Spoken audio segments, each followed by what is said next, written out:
पैराज़िनामाइड को आप दूसरी एंटीबायोटिक्स के साथ देते हो, ठीक है, जैसे, और ये हाइपर यूरिसीमिया करती है, टॉक्सिसिटी इसमें ये आती है कि हाइपर यूरिसीमिया करेगी, माइल्जिया करेगी।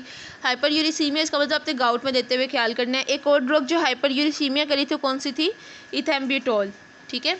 इथेम्ब्यूटोल का सबसे मज़े का साइड इफ़ेक्ट ये था कि सारे के सारे साइड इफ़ेक्ट देखने से ताल्लुक़ रखते हैं, और रिफैम्पिन का साइड इफ़ेक्ट ये था कि इसमें मज़े का साइड इफ़ेक्ट जो है वो ऑरेंज कलर की सिक्रीशंस थी। और उसके बाद इसमें टॉक्सिसिटी हम देखते हैं पैराज़िनामाइड की, इसमें hyperuricemia, myalgia, photosensitivity reaction, hepatic dysfunction और पोरफायरिया और फोटोसेंसिटिविटी, ये आपने कहीं और कम ही देखा हुआ है। तो इसलिए ये चीज़ तो आप इससे ज़रूर रिलेट करें। देखिए, पी से पैराज़िनामाइड, पी से फोटोसेंसिटिविटी और पी से पोरफायरिया, ठीक है, याद रहना चाहिए। अब स्ट्रेप्टोमाइसिन जो है ये मैंने आपको लैदा से पढ़ाई हुई है बहुत डिटेल में अमाइनो ग्लाइकोसाइड वाले चैप्टर में। ये एक अमाइनो ग्लाइकोसाइड के साथ मैंने आपको पढ़ाई थी, जिसमें ये क्या था, प्रोटीन सिंथेसिस इनहिबिटर है, ठीक है। और ये किस किस में यूज़ होती है?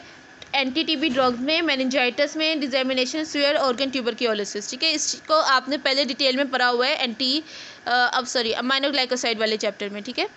ओके, बाकी हम नेक्स्ट वीडियो में स्टार्ट करते हैं।